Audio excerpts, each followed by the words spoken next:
right, let's give this another try. Cloud9 versus Navi. Beyond the Summit 2, I'm KotLGuy. F4L is joining me, and we have a match at hand. This time picks are happening. So, a lot of hiccups, but we finally made it. F4L, are you there? Can you hear me? Yeah, I am here. Beautiful. Great. That's good. So let's go ahead and talk about the draft. Let's just not prolong this matchup anymore. But just for the sake of the VOD, let's just emphasize by saying Cloud9 had a hot start, but now they are down to 2 and 3. Navi had a cold start, but they managed to put together a couple of wins, including one over eHome, and now they themselves are also 2 and 3. So this would be a very important win, and they could even things up 3 and 3 at least. So Cloud9, look what they open up with. They grab up the Chen for Owie first and foremost. They've been playing it quite a bit this tournament. So, well, we get to see it firsthand. I'm actually looking forward to it. And this is going to be, I think, my first 6.83 Chen casting experience. I'm excited. Yeah, definitely a good hero. Going up against that first pick Juggernaut from Navi. Navi probably going to maybe pick up that Vengeful Spirit. Next, a solid support hero. Probably the best hero left in the pool.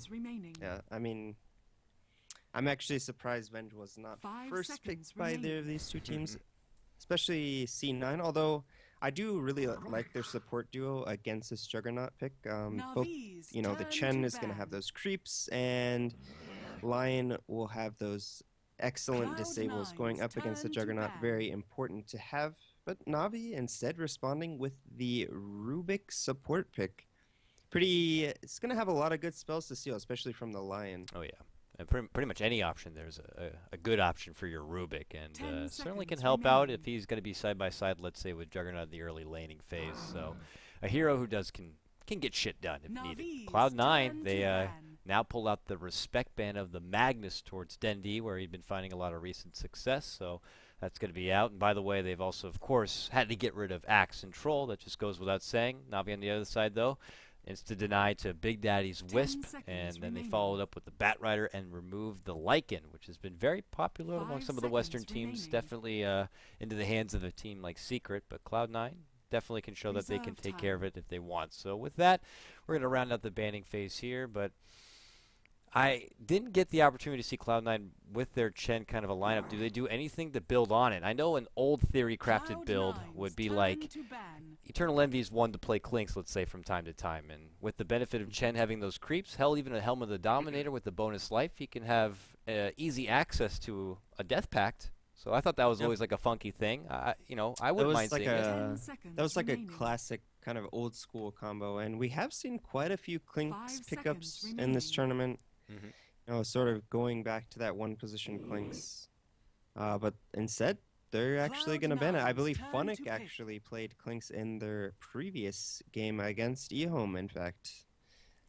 Funnick does like to run it in the off lane if he knows he's going to have a good time, or at least if Godblack knows. So yeah, they usually give it to him in safe lane, and then they run some sort of aggro trail lane. But Cloud9 not wanting to have any part of letting Funnick have one of his more successful heroes. Definitely known for his Clinks. He used to be sort of this like 3-hero wonder. He would play Clinks, Bat Rider, Wisp. Yeah. And but now obviously known for a lot of different heroes. He's even got some serious work done with like a Tide Hunter, which is also still an option out there. So they can always fall back on that if they have to. Yeah. And it'll be interesting to see if Cloud9 go for a hard carry for Eternal Envy, or if they go for more of a fighting style. You know, I typically, I think they have more success when Envy is on those hard carries, like a Void, Anti-Mage, Terrorblade, Naga Siren, but, sometimes they do like to run him in a position where he's able to fight early and more often, so it'll be interesting to see how they choose to play this. Because I think Chen has his usefulness in the early and late games, so. You know what I wouldn't mind seeing that could work nicely here is getting Fata that Beastmaster again. He'd been running it a couple of times. A lot of teams have been picking up on a mid lane Beastmaster, and you got the Zookeeper build that could flow pretty nicely with Chen already. And then you have a serious army to be able to siege towers. But Mirana, I used to be all about Mirana. Like, it used to be, you get like a Mirana followed up with your little Shadow Demon or your Bane pick, and you go for early lane aggression, and it just kind of fell off the wayside. And Now it's picked up here. It can't be a support since we already got a couple of them. This is looking like possibly an Eternal Envy Mirana if I had anything to say about it. Maybe off lane? I'm not too sure. I think they might do a Dro strat, actually. 5 You know, like seconds using... remaining. They already have 3 ranged heroes. You know, Good Chen's point. not typically a hero that you see with Dro strats, but... Cloud9's turn Especially to as a pick. core, they like to pick it with the Dro Ranger, so I wouldn't be too surprised, actually, if we end up seeing the Dro being picked up right now. Juggernaut is definitely good against the Dro, but Rubik, Abaddon, not too good, I would say. And they do have a lot to... Like, the Chen creeps can actually do a decent job of protecting him, so we'll have to see if that's what they opt for with this pick. Otherwise, I 10 do think seconds you're right that remaining. it will be an Eternal Envy Mirana, although it just seems like such a weird 5 hero for him. seconds Maybe they're going to remaining. aggro Trilane with Bone 7 playing the Mirana? It's just so funny. This hero used to be Reserve so time. predictable. It was just like, okay, support Mirana, early aggression, probably going to add pressure on the mid laner. Look out for it. You know, consider maybe a dual laner to help out nearby. But now it's just seems like it Or can come out of left possibly- field. What if it could be a core lion? That's not something we consider, like a mid lion. Owie, in his own personal 10 patch seconds feedback video, remaining. said with the recent boost to base damage on Lion, he 5 could seconds be remaining. somewhat of a formidable mid laner. But hey, you called it, man. Drow Navi's Ranger is going to be turn the to pickup. pick. Now we got these Lady Archers. They're beautiful, and well, they hit pretty damn hard now with that aura out. And they got a lot of range. This is a nice little build-up. Hell, maybe get a Faceless Void to top it off for Bone 7 in the off lane, if that's going to be the case. If it's not Mirana in the off lane. It's gonna be Bone 7 Mirana. Every time they've run Mirana as a core, it's always Bone 7, Bone 7. and it's always with Dro. So Okay. All right, so if she's going to be in the off 10 lane and we got seconds Drow there, we just remaining. need that Fata hero. Wagered for Yep. the Beastmaster, but now he 9 can get seconds something with remaining. maybe a little bit more punch. Invoker, I imagine Navi is gonna ban out the Puck since it's a Fata Reserve hero time. and it's very, very strong in these Dro strats. Oh, and the aura So would help out maybe with last hits too. Yeah. And maybe we'll see the... does he play Quas Wex Invoker? I've seen him play Exort a couple of times. I mean, if it was any other team, I'd say maybe even a Shadow Fiend, but I don't think he runs Shadow Fiend Cloud9. personally. It's turn to That's ban. too greedy with the Dro, I believe. Like, there was a team very recently that I casted in Dota Pit qualifiers. They did Dro plus Shadow Fiend, and it was way too greedy. The Shadow Fiend just got roamed on, and they lost. So I think 10 seconds you need something remaining. mid that can control team fights. Something like the Puck, the Invoker. 5 seconds remaining. Is it crazy to somehow fit a Visage in this lineup still? I Navi's know it's the go-to turn with to Drow and they already have ban. their And supports, but Possibly, if they want to you know? do Lion middle. yeah. What if they do something absolutely crazy and put that Lion in mid lane and still get the Visage? But that's Owie's hero, and Owie already has Chen, so really, I don't know. Cloud9's an 10 innovative group. This seconds is the team that remaining. took it through Columbus on the back of a Blink Clinks, which people scoffed at 5 first, and now it seconds seems one of the remaining. most, a more regular kind of a get-up. So, Windrunner could be quite nice as Reserve well. time. So Oh. I think Navi is going to ban the Puck, though. I wouldn't mind more Because- Lady Archers. That'd be pretty cool. Puck, one of Fata's signature heroes, very strong with the lineup that Cloud9 has. Good against the Quap. Has the silence for Jug as well.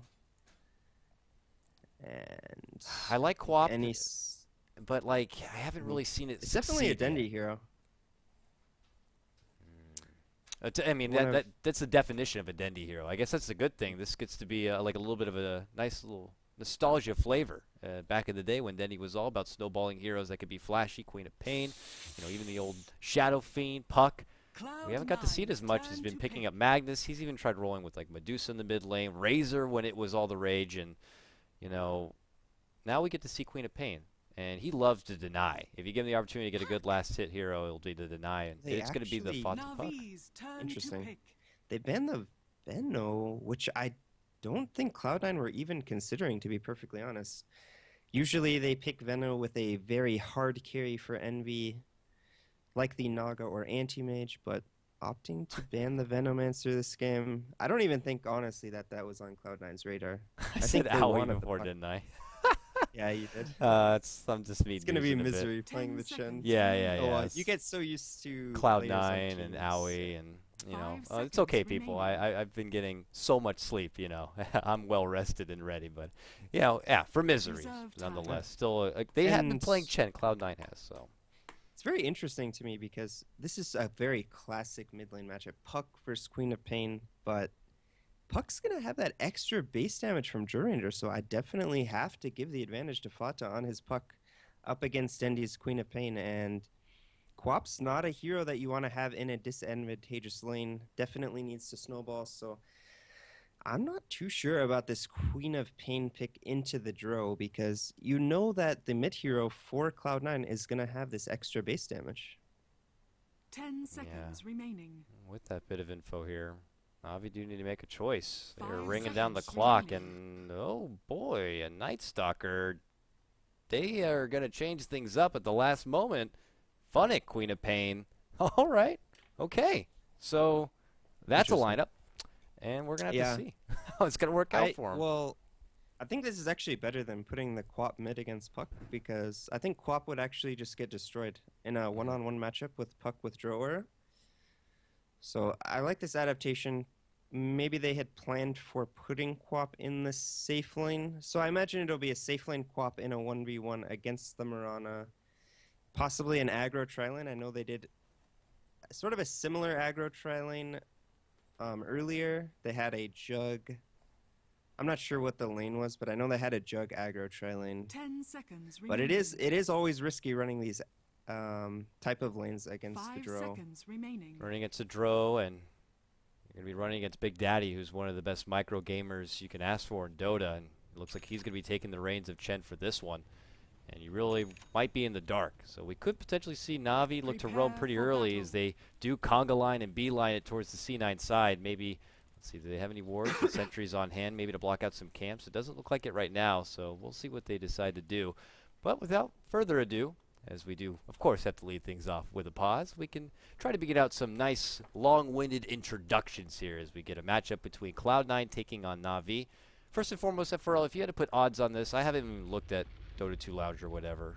What would you, if you had to put a number, what would you say it would be? Before picks or after? Like, from what I know I'll give you the benefit of the doubt and say after. Okay. I would say with these picks, I give C9 an 80% advantage. I think they outdrafted Navi fairly hard this game. And before picks, I would have said maybe 65 for C9. 65 for C9. I'm feeling a lot more confident that they've thrown together this lineup, which, all right, on the back of a Drow, a C9 classic that they're very familiar with. I can get back with you on that. But Navi have been pulling out some nice little surprises here in day number 2. So with that, and now a Funnick Queen of Pain, which is pretty of a spicy grab. Looks like we're going to get the go-ahead and we can get things rolling here. I'll start out introductions for your Navi team. On your Radiant side, it's going to be Funnick on the Queen of Pain. We're going to have Havost on his Jug. Vanscore is going to be playing your Rubik. They smoke up and head to the other side. It's going to be none other than Dendy playing your Night Stalker, and that leaves Goblak, their captain, on the Abaddon, which, fun little fact, Abaddon came into DAC with a 4-0 record. Smoke's going to get popped, however, from Misery, and Cloud9 will immediately pull back. Are they going to go for any sort of block in the camp, though? Maybe just hoping for a first blood. There's still a ward onto Vanscore here. Yeah, probably the worst hero to find there. Oh, he puts the ward over here, and it's just outside the vision of that sentry. I guess they figured they were going to be blocking the camp, but that is not the case. Does Aoi have a second sentry? He does, but that's kind of an awkward spot. I don't think he's going to look for a second ward over there, considering the fact it's not blocking anything. So looks like Navi kind of do their early smoke to get that extra little bit of vision. And I guess it will help them detect where Big Daddy's going to be moving on his Chen. Maybe they can go for some early harassment in the jungle.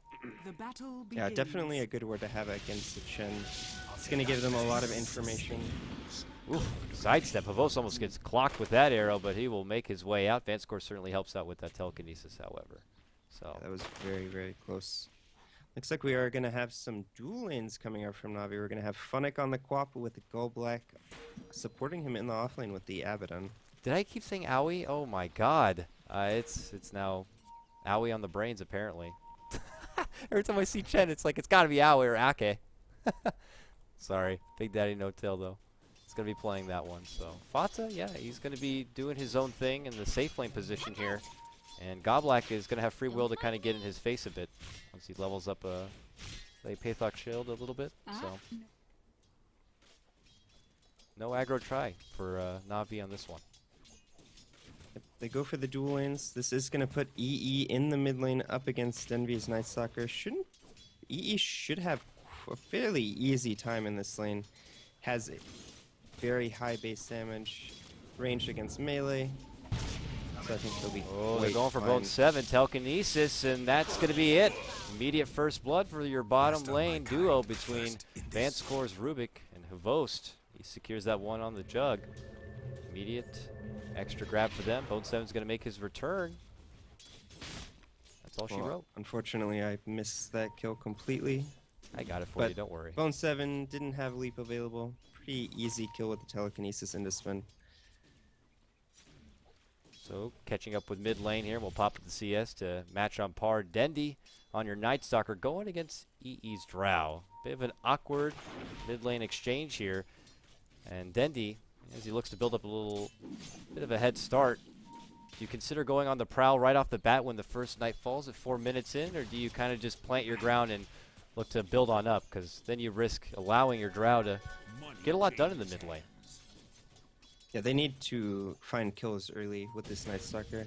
Definitely have a draft where they need to snowball early because they're up against the 5 ranged heroes with the draw. Or the courier gets killed by Misery. Misery creeping around the backside. I figured they were just looking for a gank, but they get more than that with the courier crossing. Misery. Indy could actually be in trouble here. Oh yeah, there's the arrow's DD right on there. Bone 7. It's looking. Scout him. I think he doesn't. knows because they have a ward here. So. Well, they waited out. Bone 7's going to have to take the long walk back to the bottom lane, but now Dendy is going to be hindered quite a bit. No bottle on hand for him. Yeah, he was bottle to make throwing do. as well. So with EE, plenty of regen, and Dendy down to one last tango, which he's going to use right there. He'll see this, and he'll just start hitting Right, Dendy they're with heavy gonna harassment and force him back, and they are not letting up on this mid lane. They now have Big Daddy getting involved with the Centaur creep. Oh, this could be really bad. Misery's going to get close enough. There's going to be the stun to lead off. Centaur walks on forward, pops off his own stun. Nope, fixed once, gets it twice. And it's going to be EE who picks up the kill. Well, very interestingly enough, Big Daddy opts for the early point in Penitence. Not something we see too often. Does grant that bit of movement speed, so plus the bonus damage. Usually we see the Test of Faith picked up early on Shen. Fairly interesting skill build. I'm not sure that I've seen it a couple times, but definitely not something that's common. This is how you do it now, man. This is how we get it done. So remember, they did change things up quite a bit. It was the Test of Faith that now allows him to get the bit of movement and allows his creeps to really get by his side right away. We're not really going to see any flashy Blink Dagger Chents quite yet, but Big Daddy certainly helps out, and Dendy not only loses his courier and his bottle, he now loses his life. It's one of the best head starts you could ask for your Drow in the mid lane. And now with an Invis, Dendy returns towards this mid lane. He's got some assistance here with Goblak, who's been called in as a reinforcement. But it looks like the movement just doesn't stop from C9 and their supports. See Misery on this Lion. He's not looking to plant himself down in a lane anywhere because top lane Fata's just doing fine on the puck and expected to just succeed in his solo presence. And Bone 7 is going to also get involved. This is 4 Cloud9 members getting committed onto Dendy. Hadouken flies out. Arrow is going to connect on the back wing. They try to help him out with the shield, but it's just not going to be enough. They over-swarm him, and they take down the Night Stalker. 2-1 head start right now for Cloud9. Yeah, very well played from Cloud9. It sort of looked like that was going to be a waste of a TP from Bone 7, but they end up making it work. The Frost arrows constantly coming in. The Chen creeps also proving to be a nuisance, and the arrow connecting. Oh, is it going to hit Goblak? Barely misses. Goblak's fine, still here, even when by the side of Dendy, it's just not as safe as you would suspect. So yeah, and the supports of C9 are very free this game to do whatever they want. Puck having an easy time up in the safe lane against the Quap 1v1. So it doesn't require the assistance of these supports, which allows them to rotate and roam around like they're doing. Misery is blitzing towards a Blink Dagger with his 1 bonus kill. Well, I said that, and then he quickly bought up a wand and a ring. But he had about 1,200 gold there for a moment. I thought he was going to get real hungry to get that mobility online quick. But he's still definitely boasting off that early lump sum. And now he's going to go back to top lane and just work with the Creep Equilibrium a little bit there. But yeah, they really want to apply pressure to Envy in the mid lane. They know it's a very valued target after the damage they've already done to Dendi here, but it looks like they're going to wait out for the 6-minute rune in hopes that it's something beneficial, but it's just an illusion rune. But now they could potentially make a move on to Fada, but it's Puck after all, so he's able to just quickly go up to the high ground and laugh and walk away. And with that ward, though, they kind of scout out Big Daddy here, but with those creeps, they're just going to have to get a little bit extra gold. So Navi, you feel, getting a bit desperate to try to find something for themselves, but this Nightfall is going to be ending relatively soon, and they have yet to get a kill with it. On the bright side, I mean, Havas is farming quite well on the safe lane Juggernaut. Up to 38 last hits, going for this sort of standard 1-1. Oh, mid lane, Vanscore gets caught with the arrow as Bone 7 rotates in. Starfall's going to be there, but he's healed up and healthy with the shield. Dendi looks to dive onto this one, but he gets stunned immediately. The rotation's coming through from Cloud9, and Dendi will go down again. 3-1. Cloud9 off to a good head start, and unfortunately for your Night Stalker, a 0-3 start. Very devastating. C9 building up a strong one, and Fata also finds a kill elsewhere, taking down Funnick in a solo pickoff using the coil right off the bat, knowing he has the upper hand on levels. Fata is now level 7, Funnick level 5. Yeah, and I talked about this matchup. It's a fairly classic 1v1 matchup, usually in the mid lane, but it's just so hard for Quap. I mean, they even have 4 points in the Stro Aura. He has 31 additional damage. And C9 are doing a tremendous job right now defending EE in the mid lane. That's, I believe, 2 times they've tried to kill him, and every time it's completely backfired on them. C9 getting kills themselves in return. It's going to be another smoke from C9, Big Daddy No Tail, as well as Misery. Are they going to find Dendi yet again? Already 0-3 on this Night Stalker. Definitely not where he wants to be on such a snowball-based hero. They plant a ward on the high ground, first and foremost, and then they look to potentially turn the corner. It looks like they're going to buy an Arcane Boots first, but now Vanscore could be in trouble. Small bit of a stampede coming their way. And now they look towards EE. They make the jump forward. Funnick's there. They have Sonic Wave, but not enough mana yet. He's got the bottle up. They don't need it, however, but here comes the troops. Centaur's going to be there, but they're not going to commit the stun quite yet. They're still under the darkness with Moonlight Shadow. But Navi do succeed in finally bringing down Eternal Envy. Just before that, I was going to make a note that he felt comfortable enough where he didn't even level up the Gust. Now maybe he wishes he had it. So they trade. That's my bird. Nope, Dendi's not going to get it. Pulls away instead. Yeah, and like I was talking about, Havas. Hold on a second. Fata shows up suddenly. Oh, big scream flies through onto Misery. The heal's there from Chen, and they're able to take down Misery's Lion. Meanwhile, left-hand side, Fata's going to have to go to the other side of the river to walk away. Back-to-back takedowns right here, and all the while, X-Ghost able to get a nice Omni-Slash takedown, gets a hold of Bone 7. So Navi quickly fire back, and things have quickly become even, 4-4. That kill on bottom should not have happened. Like, Bone 7 is just playing way too cocky here. He already had used the leap, and he was sitting at about 150 life, and he just allows Havas to phase boot and then Omni-Slash him.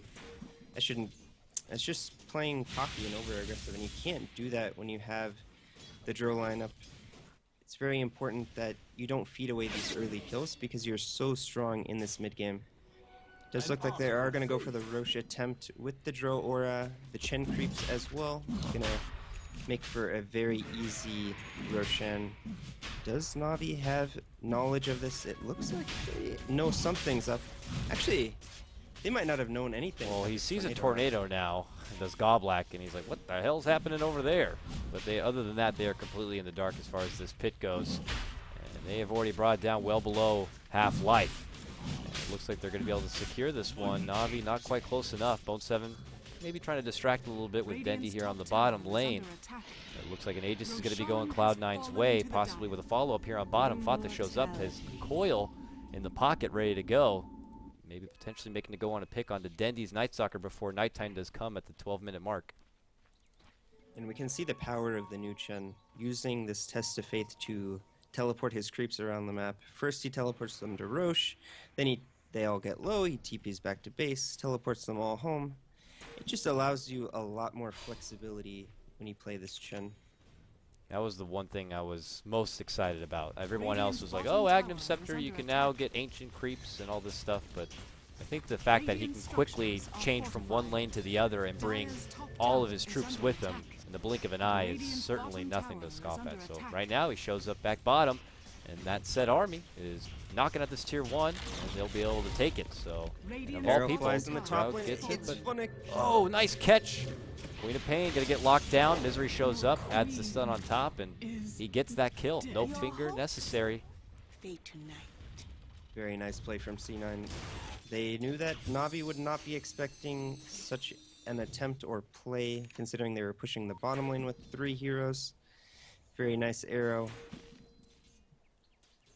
Sets up for an easy kill onto Funnick's Queen of Pain. And how are Navi going to defend against these pushes that C9 are doing?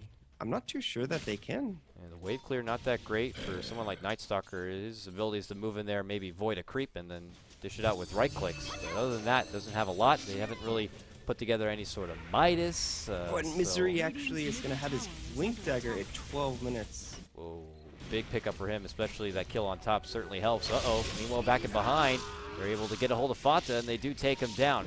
Here comes a host. Omni Slash was used. Now they turn back. You're going to see the Hand of God coming on out, and they're able to blow up Funnick with the finger. Misery gets that one. Godblack could be in trouble next. And he does get the borrow time pop. They lock him down, one stun after the other from Big Daddy, and they clean out that Abaddon. Now C9 turn it back the other way and make it a 2-for-1 trade, plus a tier 1 follow-up. They did have to use the buyback on the Fata, which is going to set him a little bit behind his blink timing. He had about 1,500 gold before that buyback, now sitting at about 900. So it wasn't the worst thing in the world for Navi. They did lose 2 heroes for a buyback. It still definitely favors C9, but not as bad as it may look. But C9 going to continue to bulldoze down these towers. Just ridiculous just how much damage Eternal Envy's Drow's adding to everyone on this team. I know it's just expected, but even Bone 7 profiting so much. They get this tier 1 tower down very, very easily. And their surplus of gold is beginning to stack up quite high. It's 3K and quickly going. They have an Aegis for another 2 minutes, so they could still continue to go for more if they want. They'd already broken down all tier 1s. They can maybe consider an extra bit of a push at tier 2s, or they can play it a bit slow as the mid game does begin to develop. They can play it a bit more passive. Feels like the ball's pretty much in their court, if you want to say it like that. And if you're Navi right now, you really need to wait until it actually is nighttime right now. They really need to use this night to get some pickoffs before the push starts. Looks like they want to maybe make it go onto Funnick. Or sorry, Fata. He has no Blink Dagger yet. But it's so hard to just run up to him. Yeah, like Puck they have to get the silence off. It's not a large range. Maybe from the high ground though. Ooh, nighttime popped. He immediately tries to get out the orb. Gets the silence off. The coil's going to be there, but Havos doesn't care about no snap and coil. He tries to spin on forward, but quickly here comes, TP. It's Misery first with that Blink Dagger. He's able to get a hold of Havos, and now they have bit off more they can chew. They lose Havos. Even Big Daddy gets in. Wow, all of Cloud9 just so quick to rotate and quickly pounce on a counterfight. And we talked about how good Lion is against the Juggernaut. He has his Blink Dagger already, so these TP rotations, counter ganks by Misery, proving to be very effective. Really nice play coming out from Misery so far this game. And they're going to do that little abuse, you know, sending Fata back to base while throwing out the orb at the same time, refilling his bottle for free. It's a very nice trick that you can do when you have the Chen plus Puck combination. I think EE is going to fall in the top lane. Still has Aegis, but not much time left on it. It actually could be going down at any moment. Got to be careful about that. Dendi shows up. Get the hell back. He tries to use out the gust, but here comes the first rotation for Fata. The Aegis will be there when he does go down. Now he looks to bounce on back. Do Navi have enough to take him down a second time? Well, they certainly do, even investing that big scream coming out from Funnick, and that's going to secure the kill from him. Now Navi try to quickly leave. Will they make it away, though? Blink in. They go in for the stun. Godblack. Borrow time going to be triggered. Long ball figure down below. Gets a hold of Vance score, and they follow it up with a kill onto Godblack. They take their EE, but they don't allow him to walk away empty-handed. 2-for-1 trade. That is the biggest difference in Chen right there. Chen actually able to contribute to this fight. The old Chen, he would have had to walk all of his creeps to the top lane. Now he can just TP, recall all of his creeps instantly, add to the battle. It's a huge change to how Chen can be played now, and it makes him very, very strong. That could have been way worse for Navi as well. Misery completely whiffed on the air spike. Had he hit... It looked like he was going for a 2-hero impale. Had he hit that impale, that could have been even more disastrous for Navi. Here we go. Smoked up. Cloud9 continue their aggression with Misery having this blink dagger. They know they have the upper hand and they want to take advantage of it while they got it. So Fata by his side with Coil at the ready. Havos could be in trouble. He's in a very smart position right here. He is everyone coming in from all sides. Oh, they blink right on top of him. He has to go immediately for the Blade Fury TP out. And he will make it away. Yeah, that was a very nice hiding spot from Havas. Had he went to the lane to farm, he would have died. Had he went, actually, honestly, had he went anywhere else, he probably would have died there. Yeah, even on the way out, they could have cut him off. It could have been a big grab for them. Eternal Envy now going very deep in this bottom lane, trying to force Navi to be spread and maybe draw some attention towards the bottom while they have two other C9 members at the top. And here you're going to see the nighttime come down. It looks like that's enough for Cloud9 to scurry away. Middle tower is under attack. They're moving forward, though. They want the creeps. And they're going to... Bye! That's also a really nice feature. Easy creep to step away. Uh-oh, Havos gets gusted back, and EE's put into a corner. And, well, it's going to be a death closet. He gets chopped. Havos gets the easy pick onto him. Unfortunately, Eternal Envy just couldn't find his way out, and the darkness was more than enough to allow him to catch up and get that quick grab. I think that's a bit greedy from Envy to not have a TP score. I know he wants all these agility items, but I mean, had he just had a TP, he would have lived in that situation. Dire's bottom tower is under attack. The NATO is casted by No Tail.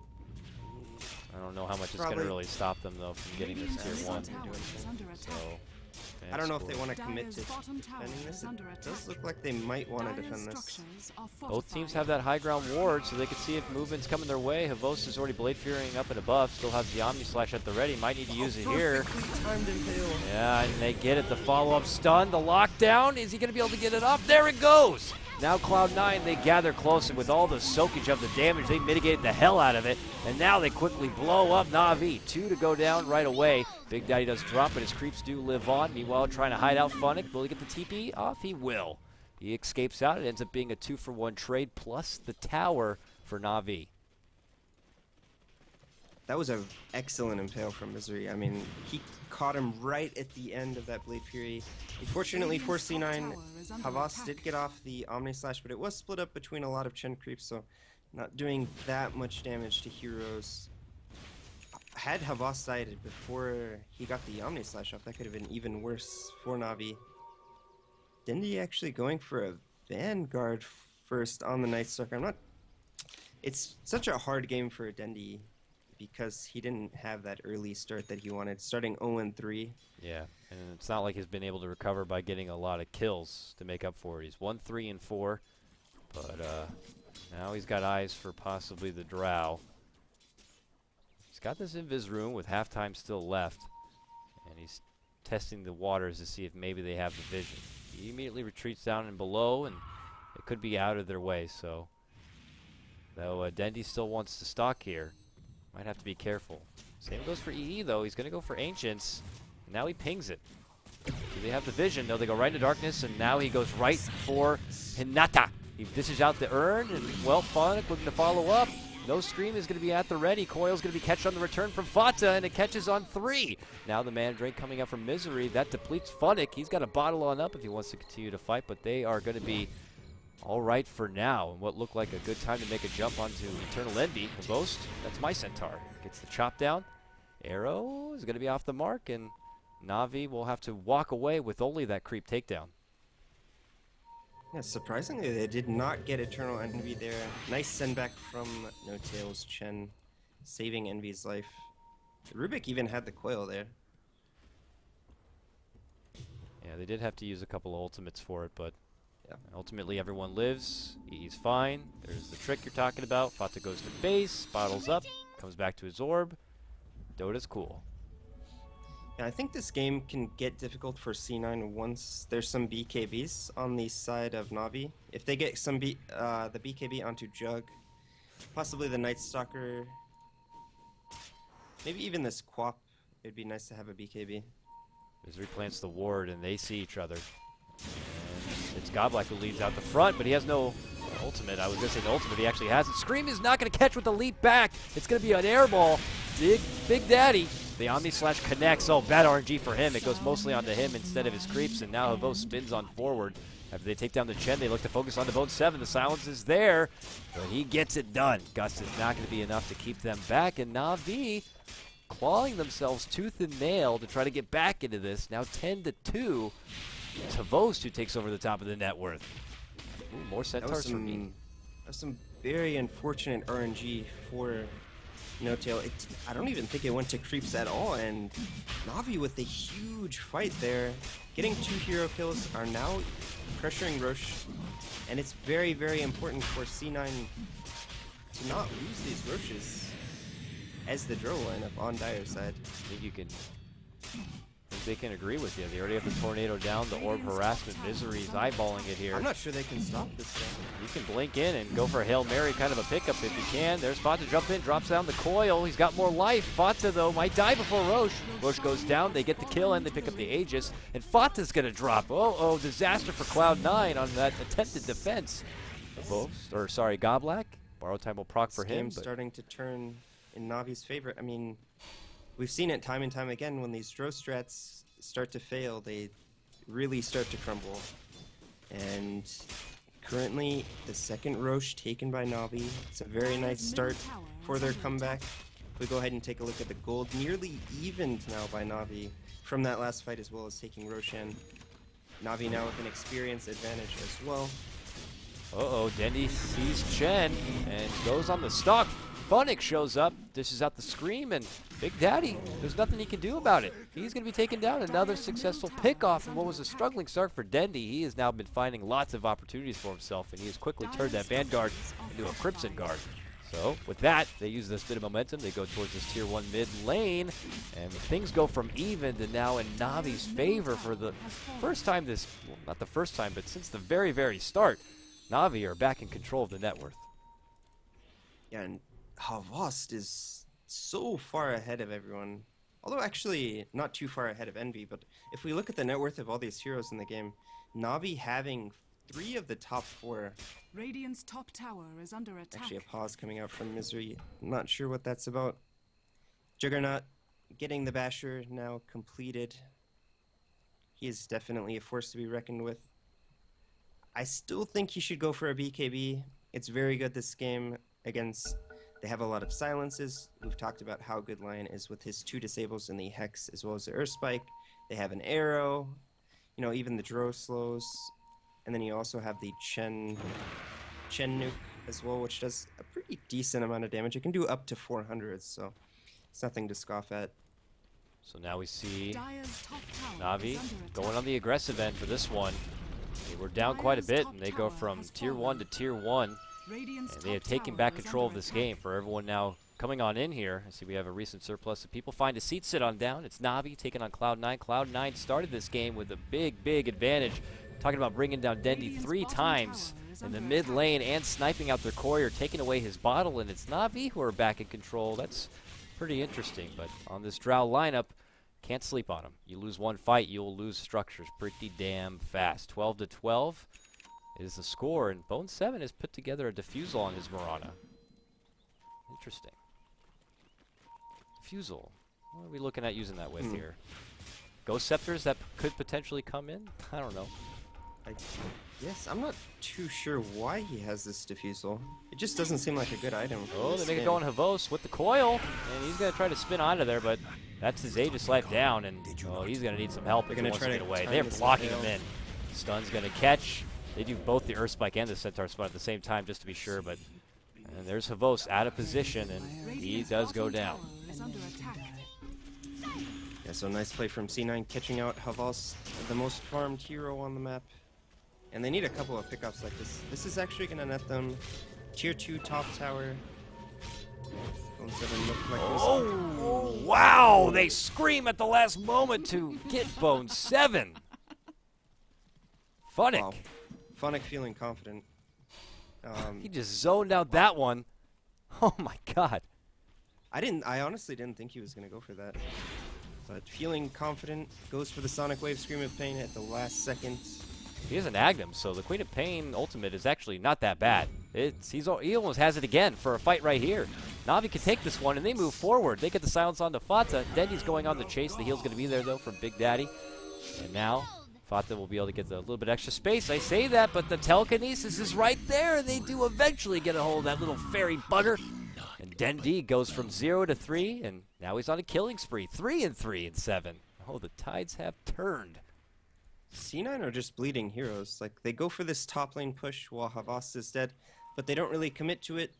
They send back Eternal Envy, but the rest of the team is not on the same page. Fata sticking around just a little bit too long. You know, he is a puck, but even fairies can die.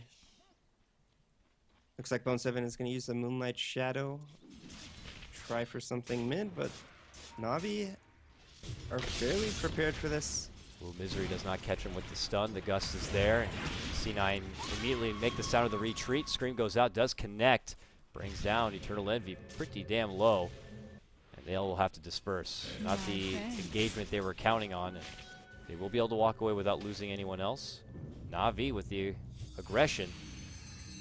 Now, mind you, they don't have the Aegis anymore. Havost had lost it earlier, but they're going to still make a go onto this mid-tier 2 tower. Arrow's going to fly out, not going to catch on anyone.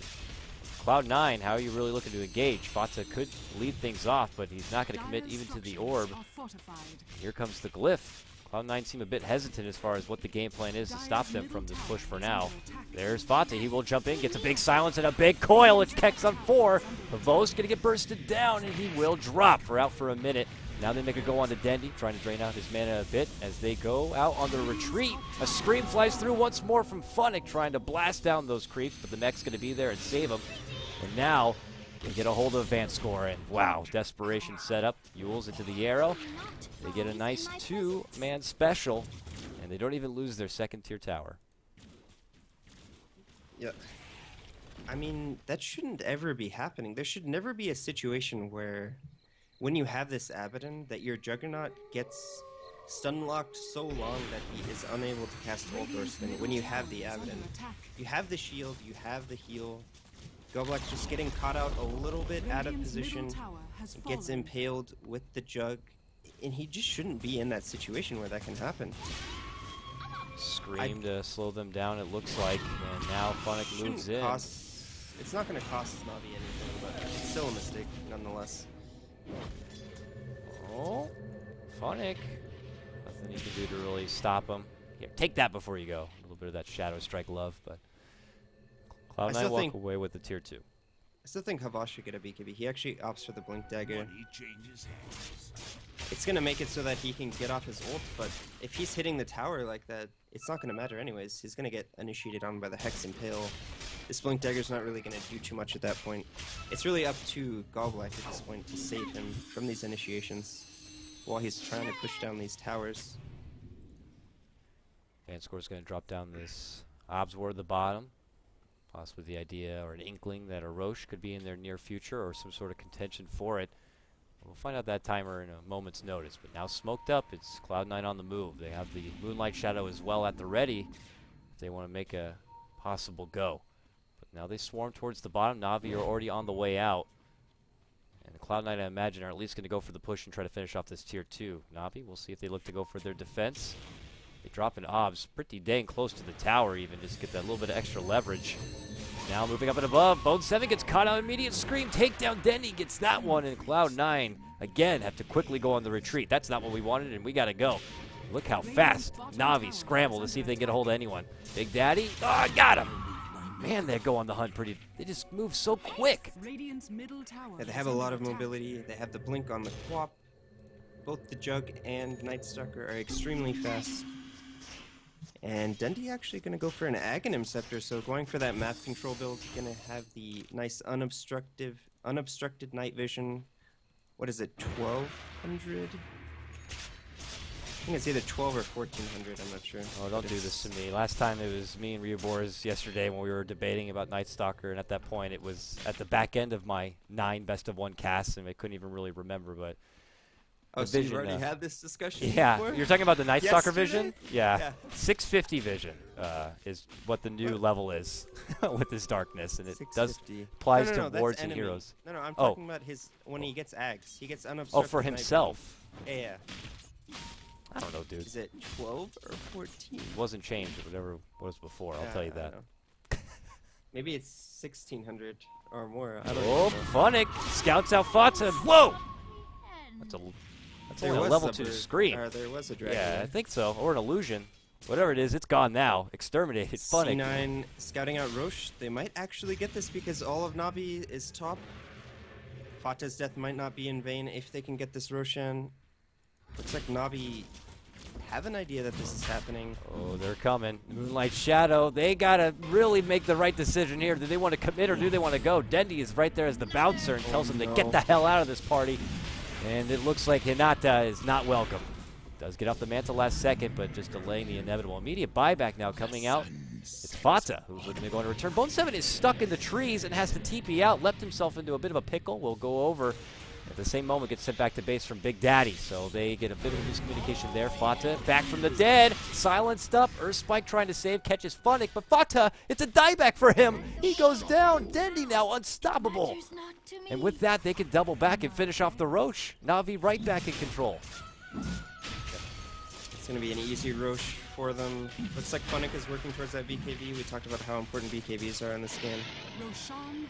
They have the Aghanims now on the Night Stalker. It's going to give them huge advantage in these fights, being able to see everything clearly. He even has the gem, so the vision for C9 is going to be...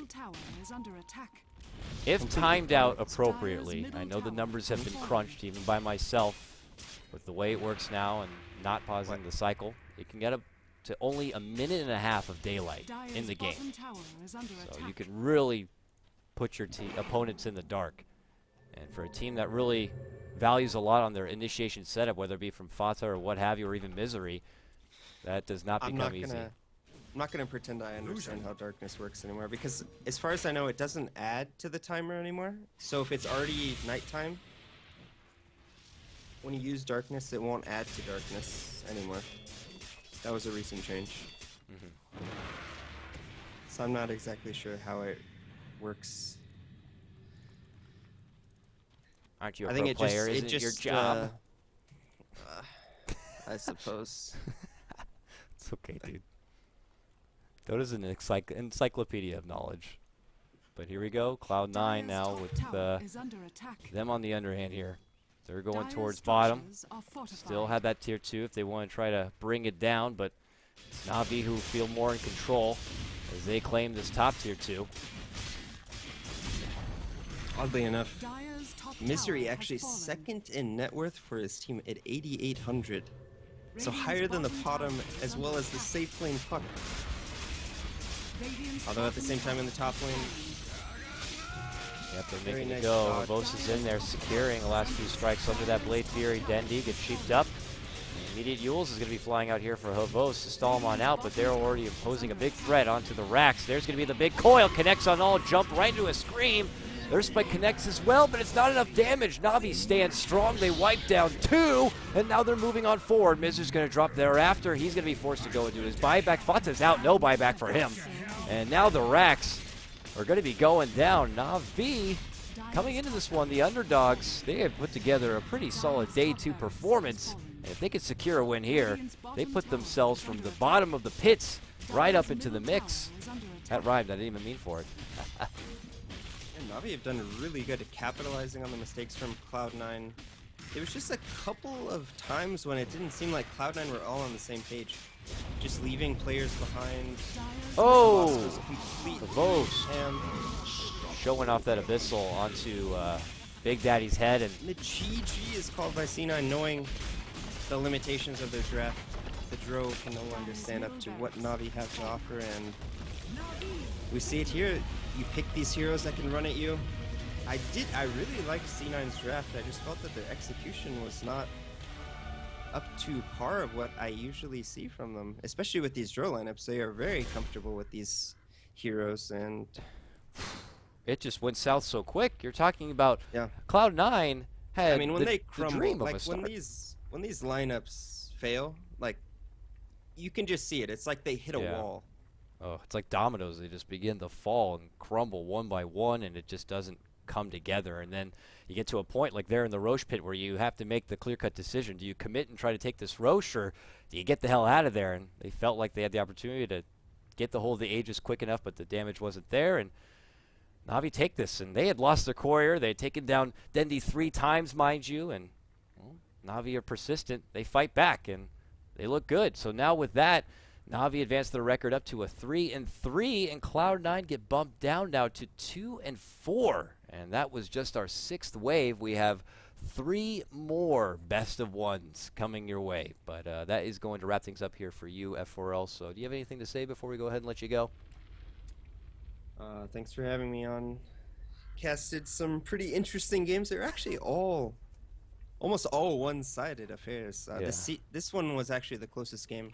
Looked like C9 had a very strong early game, but Navi able to come back, pull it back into their favor. The other 2 games, we had that 15-minute black sniper stomp. 15 minutes, 15 kills. That was pretty impressive from Vici Gaming. So overall, a pretty cool night of Dota. All right, and we'll have you back for future DAC matches, so be sure to check him out and show him some love on his Twitter at F4L Dota, and myself at KotLGuy. If you want to see the VODs of those other matches in this one, catch them over on Beyond the Summit's YouTube. I upload VODs after every match. That's right, between games, I'm not breaking. I have a lot more work to do, so I got to get to that work right now. We'll be back in just a moment. The next match that's going to be happening here on Beyond the Summit 2 is going to be eHome taking on Big God. That should be a good one. So the big dogs are going to be coming back, and we'll see if they can find a home. We'll be back in just a moment.